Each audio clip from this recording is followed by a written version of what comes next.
So it's called Dinner with David. And Dinner with David, it's a nonfiction book about a very real story that happened in my life. And I think a lot of people, like, I haven't been given too much details because I have like so many people around me like, what is it? What is it? What is it? What are we expecting?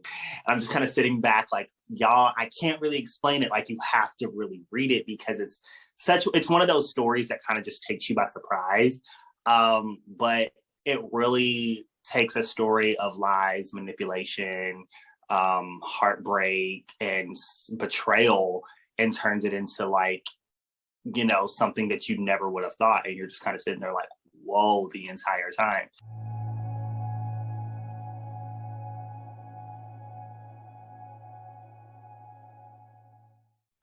Hey, welcome back to Normalize The Conversation. Today I'm here with Ramese Hearon, founder of More Than Mental Project, upcoming author and artist. Ramese, you are officially a two-timer for Normalize The Conversation. I am so excited to have you back. I'm excited to be back. This was one of my favorite things to do, honestly, since I've started the More Than Mental Project. It has been one of my favorite things, like our conversation. I was going through it back then, so if you watch that episode, I look a lot different in the streets. She was in a state of depression, but we're doing better now. We're living our best life. I'm so happy to hear that you're doing better. And I want to talk about that episode because that was the first time we had met. We did not know each other, had not spoken before. And by the end, we ended up on Zoom for 3 hours, eating dinner and talking as if we had been best friends the entire time. Yes, we did. And now you are one of my best friends, and I could not imagine not being able to call you and laugh and talk with you.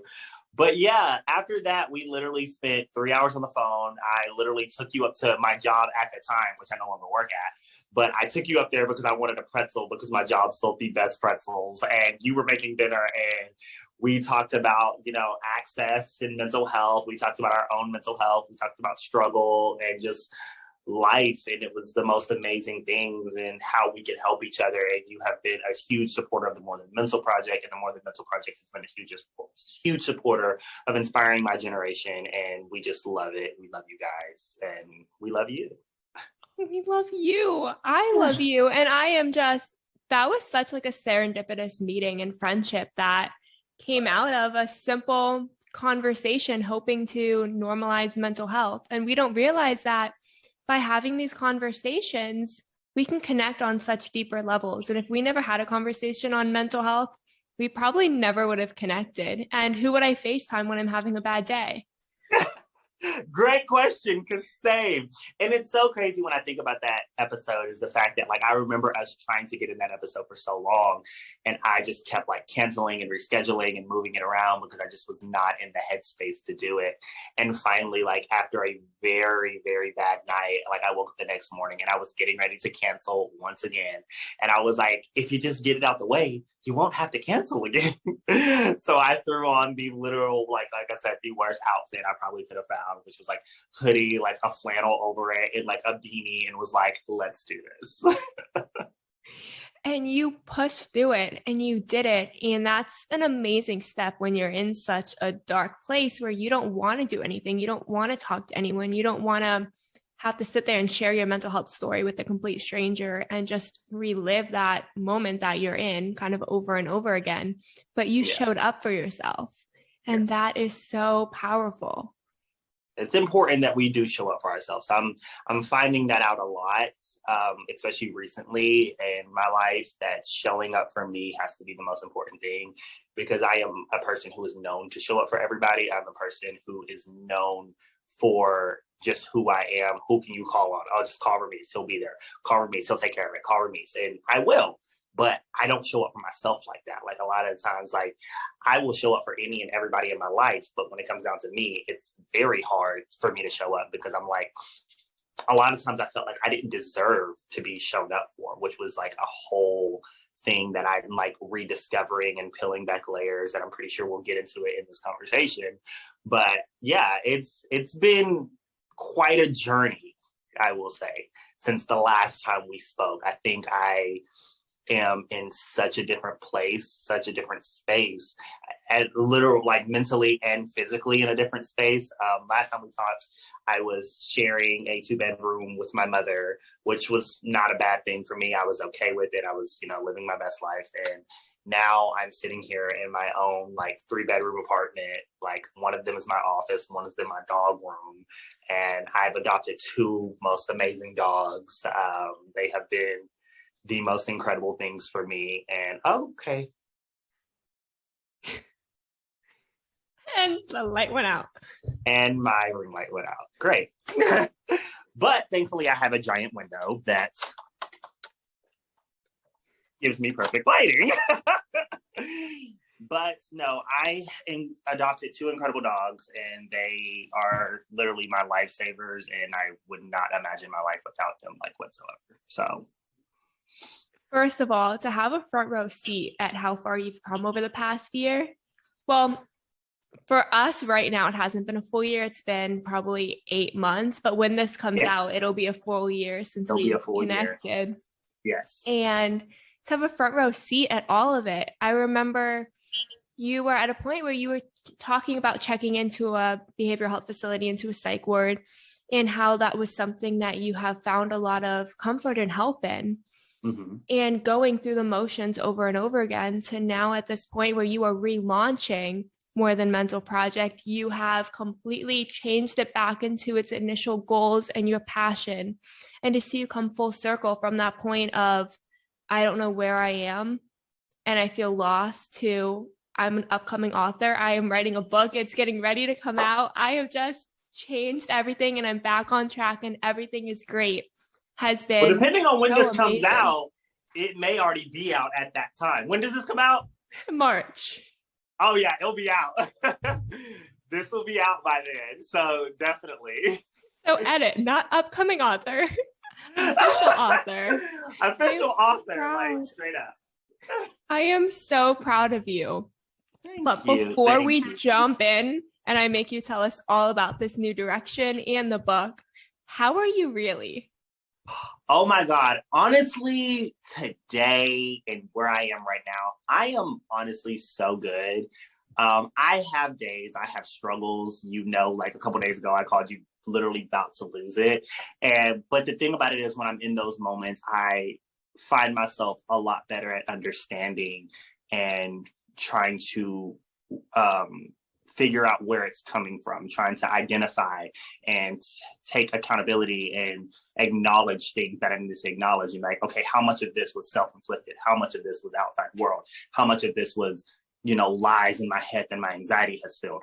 You have to ask yourself all those questions when dealing with this, because it's super important. And people do not realize how important that is, to take a moment, sit in it. Like, I think the thing about it is, one thing that I have learned recently, and it came from my church actually, is we're all hurting. And we went through this whole series in my church called Help, I'm Hurting. And it was the best thing that I have listened to in a while, because a lot of it was like, nobody wants to hurt. Nobody in the world wants to hurt, but we all have to go through it. And you have to sit in it, feel it, acknowledge it. Just don't let it consume you and be your whole identity. Let it be a part of you. Let it be something that moved you and helped you grow, but don't let it be the only thing you stand on is, I'm just a hurt person, because hurt people hurt people. And you cannot, heal if you're constantly sitting in that hurt. And, I have been hurt. I have hurt others. And, that's just the thing. I can't grow if I'm constantly like holding myself in a prison of that hurt. Okay, you said so many powerful things. Let's just dissect that all down. Number 1, hurt people hurt people. Yes. And people don't want to feel that pain. People don't want to feel it. So they stay hurt. And it causes this traumatic effect, a domino effect. That's the word I'm looking for. Correct. And I was talking to somebody about this yesterday in an intro call. And we need pain. Pain is the most beautiful part of life, in my opinion, because with pain brings a story, brings a passion, brings a discovery of yourself, and you can use that to make a difference. That's what makes you unique. That is your superpower, is the pain that you've overcome. and how you've overcome it and how you use that pain to make a difference in the world. And you can make a negative or positive difference. And that choice really lies within how you want to heal and if you want to heal and what steps you take. And a lot of times people don't, because like we've said so many times in the past, treatment isn't always accessible. And without conversations, people don't know where to start. So by having you come on today and to talk so openly and vulnerably about everything you've gone through and what has helped you, allow someone else out there who may not have access to treatment, who may not have any knowledge on mental health, who no one may have ever had a conversation with, you're helping them make that step forward. Well, I'm glad to hear, and that is what I'm here for. That is what I have always aspired to do and be. So I aspire to inspire is the best way I can put it. One of my friends actually told me that like a long time ago. She was just like, you aspire to inspire. And I love that. And I was like, huh, okay. I love that because you really do. And what I love most about you, there's so many things I obviously adore about you, but what I love most is that you're never in competition. You literally show up for me all the time when I'm having a bad day, and I am known to have bad days where I just shut down. Yeah. And I get overwhelmed, and you listen, you offer support, you make me laugh. When I was looking for how to find a grant, I had no idea where to start. You easily could have been like, sorry, I don't know, or I just came across it and I can't find it, and seen it as a competition between nonprofits. But you went out of your way to make sure that you sent me the same grant you applied for and gave me advice and tools that I needed. So you're one of those people who genuinely wants to inspire people, who wants to change the world, who wants to make a difference, who isn't interested in competing. And that is such a breath of fresh air in today's world. Because I feel like people don't understand that what is for you will always be for you. So whether I give it to you or whether you get it from somebody else, you're going to get to it if it's for you. So why not be a helping and a stepping stone for you until I get to where I need to be? Like, why am I sitting here? The only person I'm in competition with is with the guy I was yesterday. Like, he is the only person I'm competing with because I just want to be better than him. I constantly want to be better than him. Other than that, we are all able to eat. We're all able to win. I don't need to be the biggest mental health nonprofit in the world. I just need to inspire people. I just need to be able to help people. I just need to reach a certain amount of people. What's the point? What good does it do if I'm the biggest one, but yet I'm not really giving anything? Because there's a lot of nonprofits out there that are like that. They're huge, but what are they really doing? What are they really giving? What are they really giving access to? You know what I mean? And that's where my thing is like, I don't have to compete because what is for me will always be for me. And what is for you is whatever I have, you can never have because it was for me. God placed it in my life, in my heart for me. He placed what you have and what you need for you. And if he tells me to show up for you and give that to you, I'm going to. So that's just how I feel all the time. I love that because I'm also a big believer that everything happens for a reason and what's meant to be will be. No matter how far you stray from the path, no matter how much happens to you, no matter how much you go through, no matter how much pain that you have gone through or have caused, what's meant for you will always be meant for you and you will get to where you need to be. And just showing up for yourself every single day and trying to be better than you were yesterday is how you get there. Correct. But now let's jump into your book because this is your story. Your book is your story. Give us a quick little summary of what this is about. Good God. So it's called Dinner with David. And Dinner with David, it's a nonfiction book about a very real story that happened in my life. And I think a lot of people, I haven't been given too much details because I have so many people around me what is it? What is it? What is it? What are we expecting? I'm just kind of sitting back y'all, I can't really explain it. You have to really read it because it's one of those stories that kind of just takes you by surprise. But it really takes a story of lies, manipulation, heartbreak, and betrayal and turns it into something that you never would have thought. And you're just kind of sitting there whoa, the entire time. And it was inspired by something, like I said, that is very real. It very much so happened. Obviously, there were some things that were tweaked for legality purposes and keeping people's names off the books.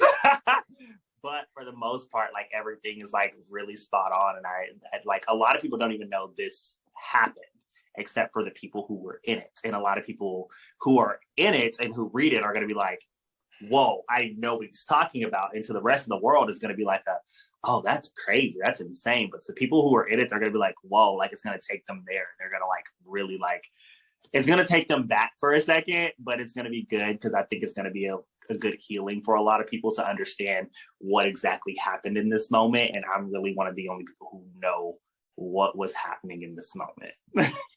So you say you're one of the only people who know. Did you know back then in those moments, or is this like a reflection that came to you? Part of me knew, and the other part was a reflection. So it was like one of those things that I was like, in the moment, I was like, this is happening. Okay. Wow. And then now that I look back, I was like, oh my God, I can put pieces together and finally see the whole story. Because I obviously at the time, I can only see a piece of the story, my piece. And then later I was like, oh, that's what happened. Oh, okay. Nice to know. So like I said, it's going to take a lot of people by surprise. And the title in itself, it's very interesting, because when people read it, like, a lot of people are gonna like, they're gonna make dinner with David. Like, I wonder why. And then once you get to the end, you're like, oh, like, that's why it's dinner with David. That was going to be my next question, is what is the significance of David? Can you give us a little hint? The book is out. The book is out. My lips are sealed until then. So David is a person in my life who has been very important for a long time. And some time back, the dynamic shifted. And this story is about a literal dinner with him and what transpired from that dinner. I love that. So lies, manipulation, tragedy, all of this happened. Is this something that happens over years, over just one dinner? So it started with one dinner, and that's why it's called Dinner with David, but it turned into years of, well, I can't even explain it, like years of just heartbreak and, like I said, lies, manipulation, betrayal, like all types of things. So, yeah. So as someone who has gone through this whole web, it's kind of like a spider web of all these different pieces, looking back at it, is there any advice you could give to someone else who may feel like they are stuck in that same kind of situation? Oof. Number one, be honest with everyone and yourself, because that is what kind of really shifted the dynamic of everything, was the lies, then became the manipulation of not taking accountability. Be very accountable, like hold yourself accountable to everything that the part that you played in the web that has now been spun, and things of that nature. And, just be 100% authentically you all the time. And that's going to put your best foot forward. If you find yourself in a situation like this, where you are trying to, be something you're not and do things and create false images, it's not going to work. Things will always come to the light, and you're going to be left looking very, very, very down if you don't. That is incredible advice, starting with that self-awareness of accountability for what happened. Mm-hmm. Because even though you may not have caused it, subconsciously, you kind of know a little bit what's happening, and you allow it to happen. And that brings a lot of guilt and a lot of anger and a lot of shame and so many different emotions of, how did I allow this to happen? Correct. Why did this happen? Why didn't I see it before? Why didn't I stop it? Yes. And being able to make peace with that, feel that accountability, feel the pain, feel the emotions, and then continue to still be yourself, your authentic self, despite everything you've gone through, is so powerful. People don't realize like accountability is one thing. Like I say it a lot, like to clients, I say it to friends, but like I genuinely like stand by accountability so much. Take responsibility for your shit, period. Like if you did something, if you hurt somebody, if you lied, if you manipulated, even if it's like take accountability, but in that same breath, do not overcompensate, because I found myself doing that a lot, where I would take so much of the accountability for everything that went wrong, forgetting it takes two to tango. There was several different moving parts in this. We were all a part of this. And although that person's part may have been smaller than yours, they were still a part of it. Don't take all of the accountability. Don't sit here and place the whole weight of the world on your shoulders. That's going to crush you. But take accountability for what you did, the part you played, and that's just it. Only apologize once for things. You do not pay 2 times for the same meal. Apologize once for something and move forward. I do not like people who hold you, against your mistakes. This is how I feel. If you are going to hold someone's mistakes against them, release them from your life, because clearly you're not over it. But if you are going to keep them in your life and you're going to have them as a place in your life, you cannot keep bringing up what they did in the past, especially if they are trying to grow, because that is the most damaging thing you can do to a person who is trying to grow and be better, is continue to bring up something they've done. Because now they feel like they are shackled to that. They don't know anything else. And that's when people start living in that identity of, oh, this is just who I am. No, you're more than that. They have just shackled you to that. So you have to break those shackles off of you. Okay, wow. My mind is blown by that. You don't pay for the same meal twice. You don't pay for the same thing twice. You don't have to keep apologizing over and over again. When you show up with authenticity and vulnerability and you apologize and you mean it and you want to grow and you want to build that relationship, if they can't let the past be in the past, if they can't accept it, if they can't move forward, if they can't forgive you, you don't deserve to feel that guilt day after day. You don't deserve to make that part of your identity. We often make our mistakes our entire identity. I am just the person who did this. And it makes it so hard to grow past it, because every day it's that level of defeat. But you mentioned how overcompensating for the accountability can completely break you. And it sounds like you have gone through that multiple times. What was that, or what is that point when you realize that you are crumbling with this feeling of everything's my fault? Honestly, that feeling has come a lot for me, because this is the thing people don't realize. Like, I tell people this all the time. My whole team knows this is my saying. I was like, you're going to meet people in this world who will tell you I am the best, most incredible person in this world. And you will also meet people who will tell you I am the worst person they've ever met. Believe them both. Because I've been through things. I am not a saint. I am not the world's perfect person. I always tell people I'm not a perfect man. I am a progressive man.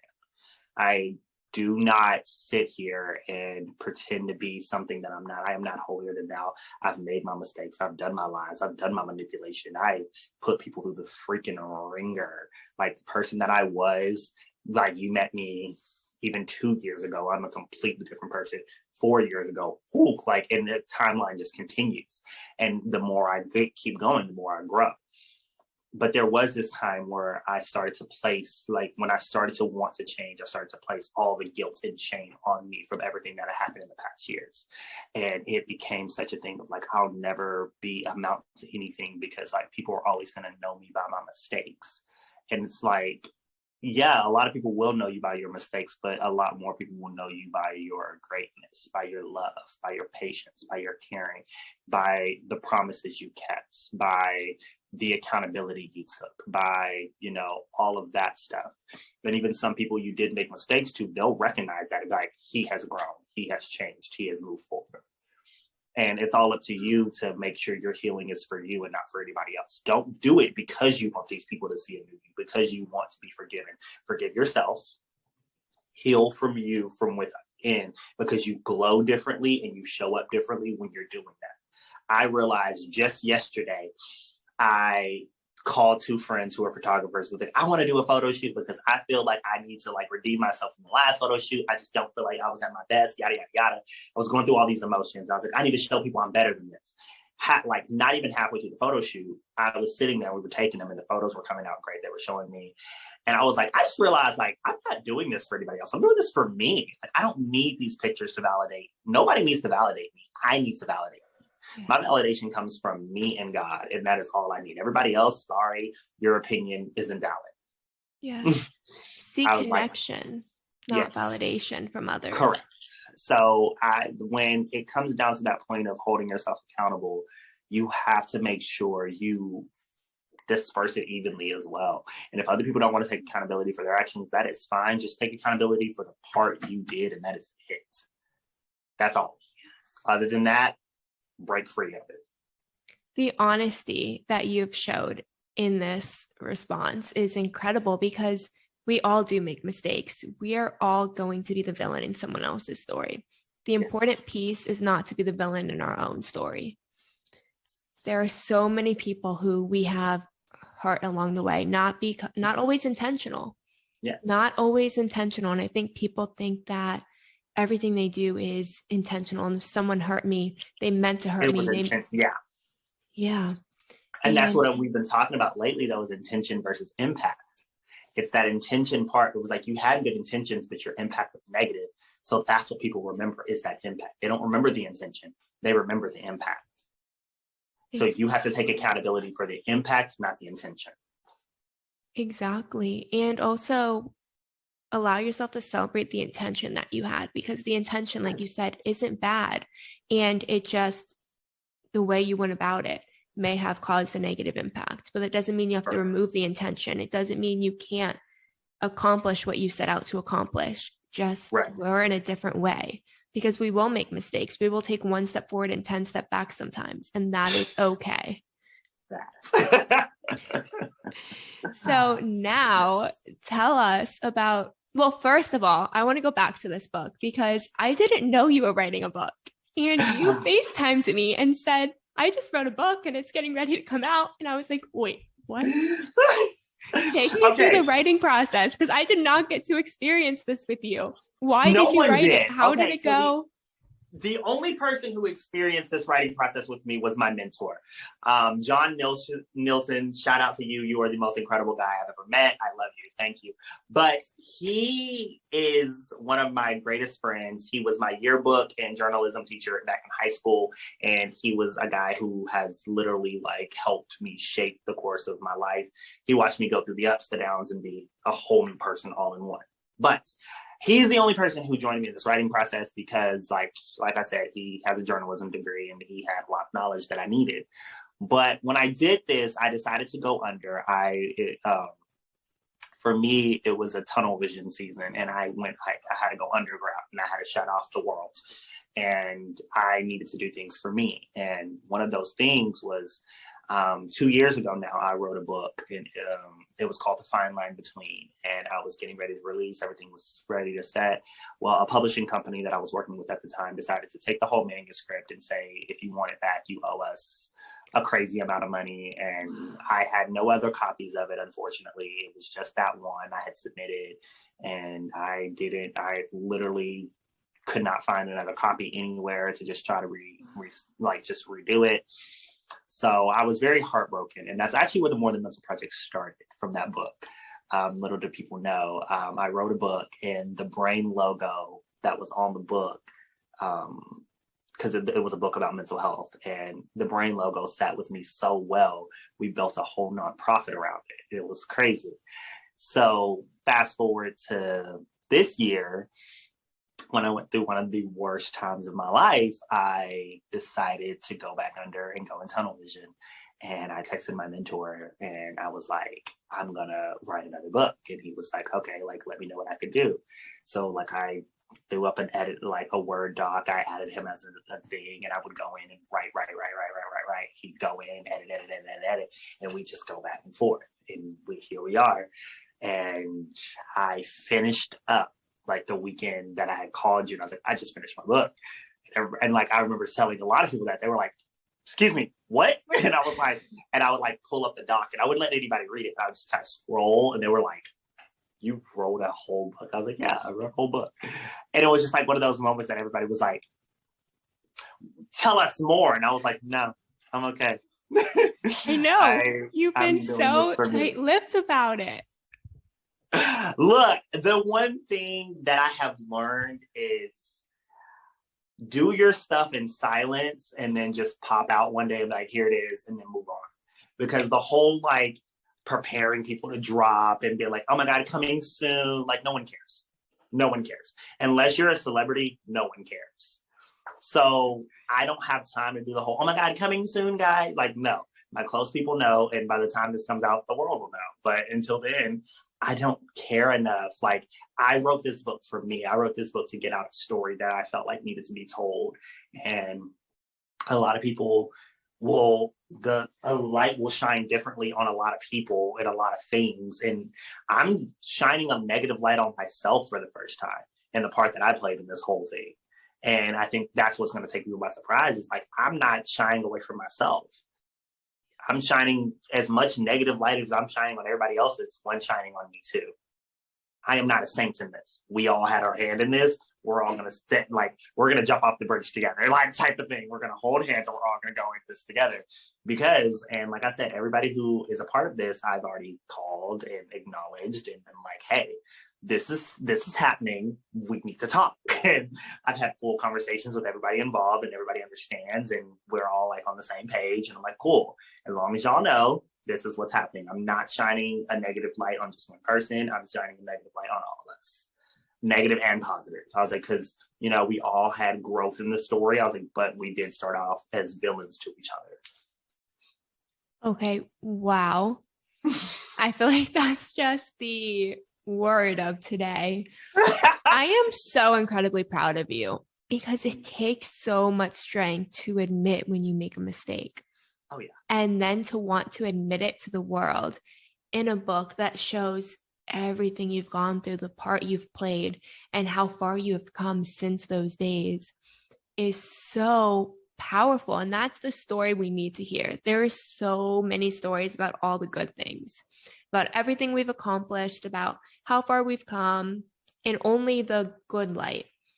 We tend not to share the stories of when we make a mistake, when we are actually the villain in someone else's story, but more importantly, the villain in our own. And how we overcome the villain within us to be the superhuman that we've all always been and we're afraid to let out. So I am so incredibly proud. I'm throwing it out there now that when I purchase, I expect it to be signed. I expect a so signed copy. No, so certain people, I'm gonna be a little extra. I'm not gonna lie. Certain people are gonna get a PR box filled with the merch from the More Than Mental Project, the merch that we're going to be coming out with in that time, because that collection is like coming and I'm so excited. Sorry, but the merch that we're going to be coming out with, a QR code to scan for our podcast that will be out at the time. Our whole first series will be out, season will be out. Super excited for that as well. By this time, our whole first season will be out. So everybody go listen to the Island podcast, because it'll be out by now. Super excited for that. And then it'll come with a signed copy of the book from me and honestly an invitation to the dinner party that we will be having. Because we're having— I'm so proud of you. I can't, I'm sorry. We're having an entire dinner party for Dinner with David, where it's a book release party that will be entire dinner party themed. And because the thing about it is the whole, the table of content is set up like a menu. It's cocktails, appetizers, entree, dessert. It's all set and it's broken down into sections and what each chapter is a different food and why that food is significant in that chapter and things of that. I love that. You put so much into creating this, and that PR box, that's something that I've been working on recently, putting like the workbook and the encouragement cards and that marketing material and the new merch and everything. And that takes so much because people don't realize that, first of all, finding the right size box is a journey in itself. It's a whole journey by itself. And then how to organize it in a way that not only ships well, but is inviting and engaging when someone opens it, that they see what they're meant to see first. And maybe different people are meant to see different pieces and aspects first. It is a lot. So for you to be doing that, the book, the podcast, revamping More Than Mental Project, I mean, wow, you have been nonstop. I have. So when have you made time for self-care? As I ask you this every time we speak, what was your self-care throughout this? Lately, Sundays have always been dedicated to self-care. It's been that way for a while, and I've kind of just kept it that way. On Sundays, I take a moment, I reflect on the week that I just had. I also set up intentions for the week that I'm gonna have. I become very in tune with myself, with my surroundings, with what's going on. Spending time with God for me, obviously on Sundays, just trying to do everything that I need to do on that Sunday to really just like take myself and do whatever I want, whether that's take me to dinner, have mimosas, go to brunch with myself, go to brunch with a friend, like whatever that looks like, that's what I do for that day. Sometimes it's getting my nails done. Sometimes it's, who knows, but I just know for that moment, in that moment, I just take all the time that I need to like really just reset, because throughout the week, like you said, I'm non-freaking stop. Mondays are crazy, Tuesdays, Wednesday, like all throughout the week, I'm just boom, boom, boom, boom, boom. My team knows now, because right now we're at a team of 5, and which is crazy because we started at a bigger team than we have now. We have completely downsized. We went from a team of 14 to a team of 5. Completely revamping. I downsized hardcore, and I started focusing. I went back to what's important. Right now, we're not selling merch in this time. By the time this releases, we will be selling merch, but in this time, we aren't selling merch. We're doing a lot of things. We're getting back to the root of why we started, which is providing quality services and treatment to people. By the time this comes out, we're accepting insurances. I cried when you told me. Do you remember FaceTime? I started crying. I was so proud of you. Literally, you did. You started crying whenever I told you. That is incredible. Yeah. Do you understand how huge that is? From where you were when we first connected back in March, when you said that it might have been February. I should really look into that date. I think it was February. And you wanted to do this. You were starting it. You wanted to offer free mental health services and give everyone the chance to have therapy, because so many people can't access it. And this was your goal. This was your mission. And you were trying to figure out how to do it. And it was a bit of a struggle in the beginning.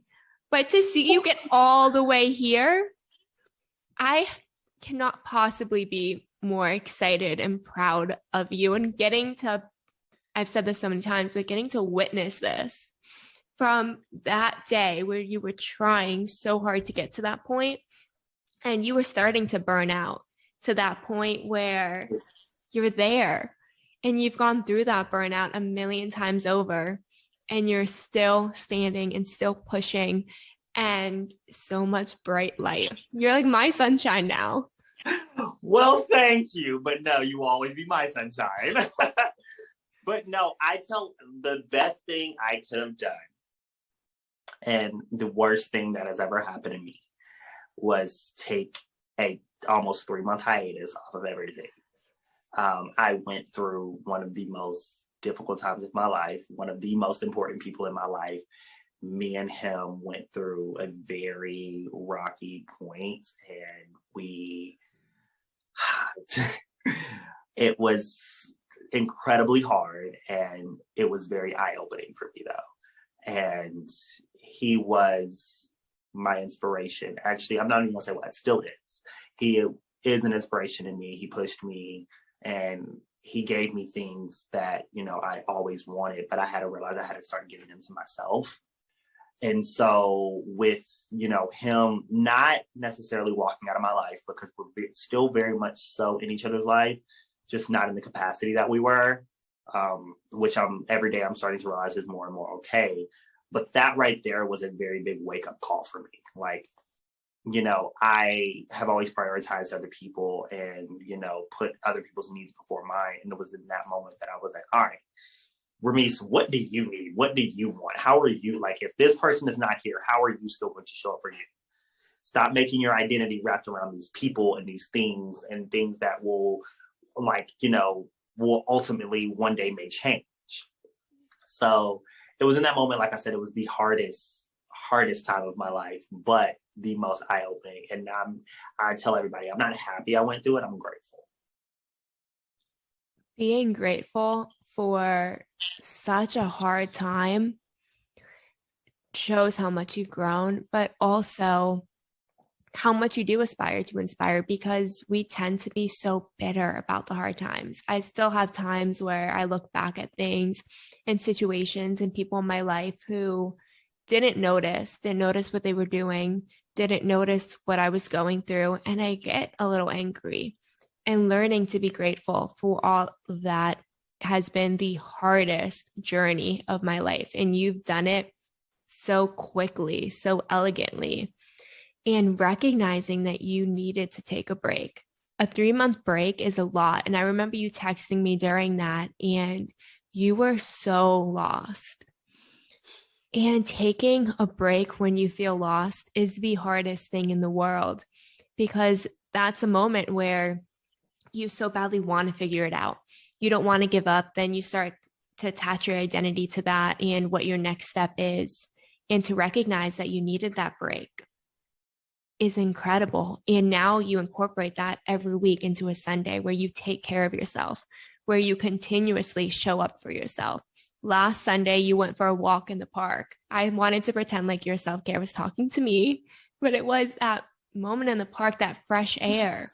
That is so important to recognize that not only did you need that space for yourself for 3 months, you need it every week, because you are moving so fast. You have so much that you want to do, so much that you are doing, and giving yourself that space every week. It's something that I want to do. You've inspired me now. Listen, because this is the thing, my team, my friends, everybody in my life is like, how do you keep going?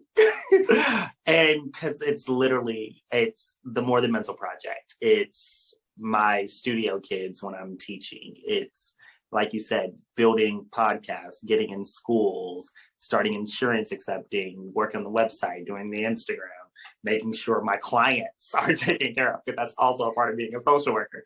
So all of this plus dealing with clients, and maintaining a healthy social life and raising 2 puppies.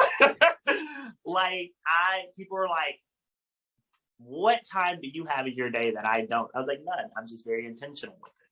I'm very intentional. And some days you'll call me and I'll be up at 5, 6 a.m. and I'll be doing stuff. And other days you'll call me and it'll be 9 o'clock and I'm still laying in bed. I'm taking that intentional time for me. Just because I didn't get up at 5 a.m. doesn't make me any less productive than the next person. It's the days where I stay in bed till 2 p.m. and I get nothing done day after day after day. That is what makes you less productive. If you get up at 5 a.m. today and 9 tomorrow, 8 the day after that, maybe 7, but as long as you're up and you knock off a couple things off your to-do list and you say, check here, I'm okay. That's all you can do. My friend always tells me, I was like, it doesn't matter how you keep going, just keep going. I don't care if you run, walk, crawl, scoot, roll, keep going forward, keep moving. That's all we can do. If it's little by little, I don't care. I say, a lot of people be like, oh my God, you took 2 months and you're already over, blah, blah, blah. No, I'm not over it. I'm far from over it. I am every day I'm healing. But what good is it going to do me by sitting there? I took 2 months in solitude, underground, by myself. That I'm still in a season at this moment, November, I'm still in a season of solitude. But every day I come out a little more. People don't realize, they're like, oh my God, you're always gonna go. Half of this stuff doesn't require me to leave the comfort of my own home. My office is here, my dogs are here, my team comes here for meetings. I don't have to leave. When I do, I go teach, I go to a couple meetings, maybe to the bank, blah, blah, blah, and I come right back home.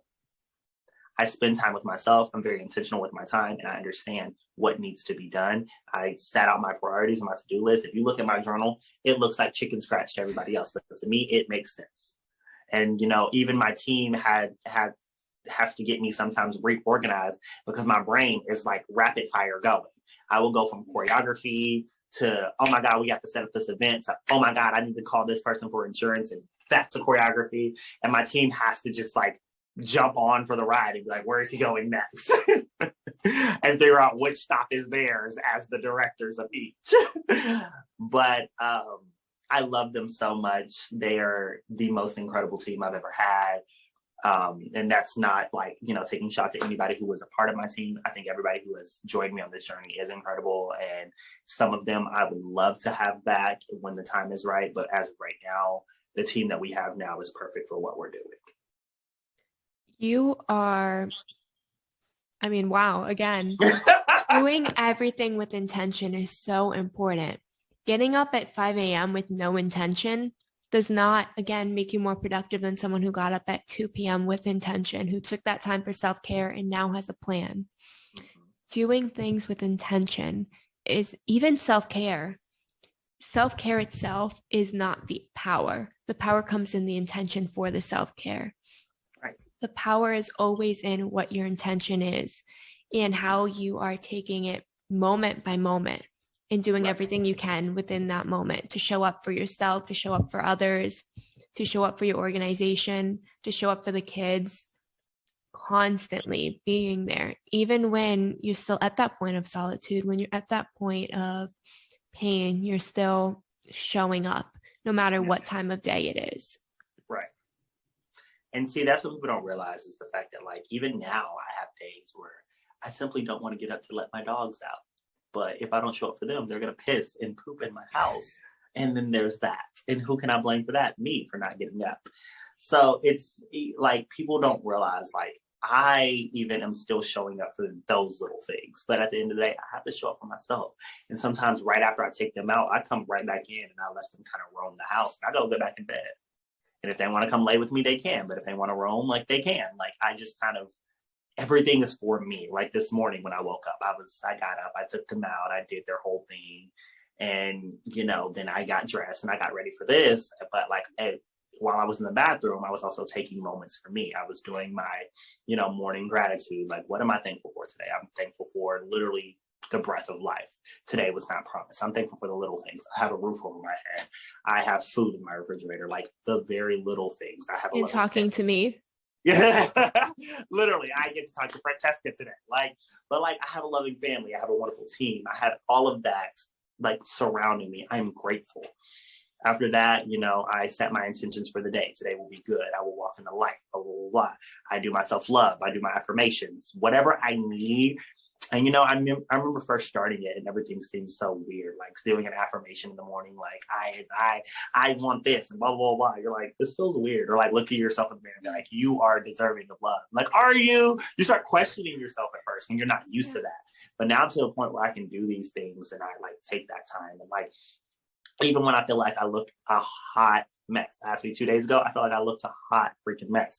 And everybody's like, you look fine. I was like, I don't like it. I look a hot mess. But it's all a mindset. It is all a freaking mindset of how you walk through your day. If you constantly tell yourself, I look a mess, I look a mess, I look a mess, yeah, you're going to start feeling like you look a mess. You walk through the day and you're like, I look phenomenal. I am like this. I am that. You will start feeling like that. And there's a point where, you know, it just shifts and it's not cockiness, it's confidence. And saying that to yourself is not cocky.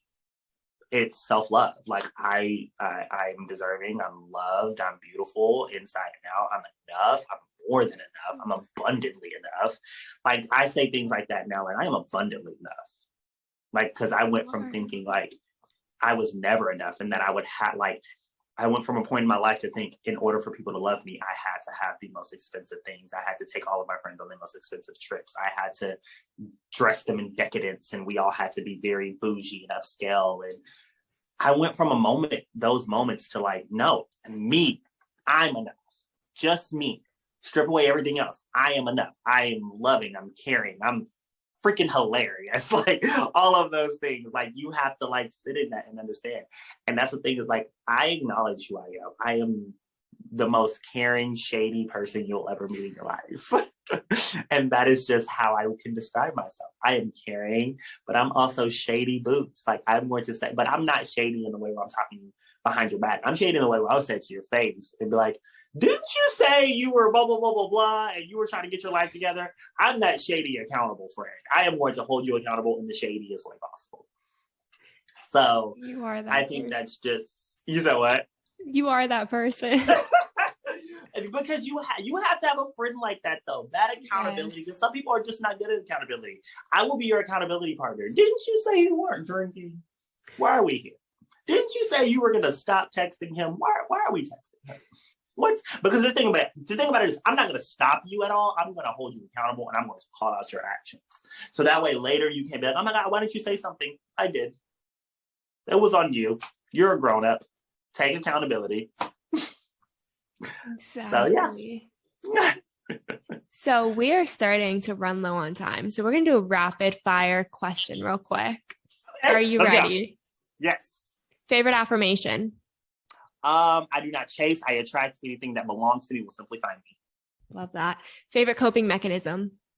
Taking time for myself, detaching from all worldly things, forgetting that I am not of this fleshly world, and remembering that I am of God. One person who inspires you? Oh, one person who inspires me very hard right now. My friend Cassie Wagner. Love that girl.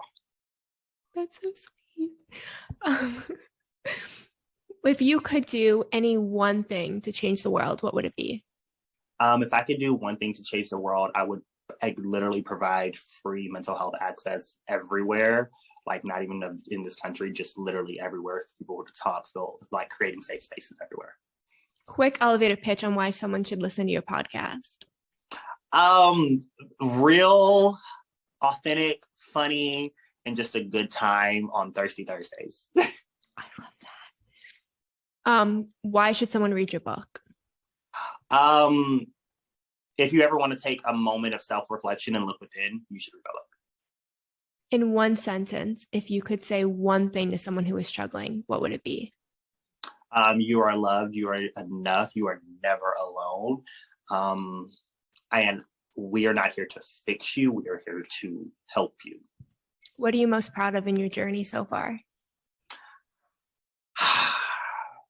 Gosh, honestly, I couldn't even tell you a lot. The whole journey in itself. And what is the most powerful advice you've ever been given? The most powerful advice I've ever been given was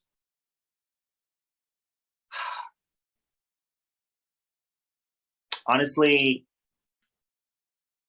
just to remember that you can only reach people to the depth of which they've met themselves.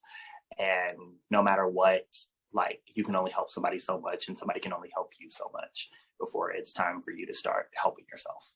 That is so powerful.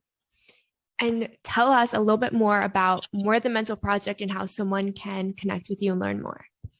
The More Than Mental Project, we are a nonprofit that are providing access and treatment all across telehealth therapy, all across the nation. We will be providing insurance starting in January. So by the time this comes out, go ahead, go to our website, click on it. You can do a free assessment, and you can do, a quick little Q&A to figure out what you need and where you need to be.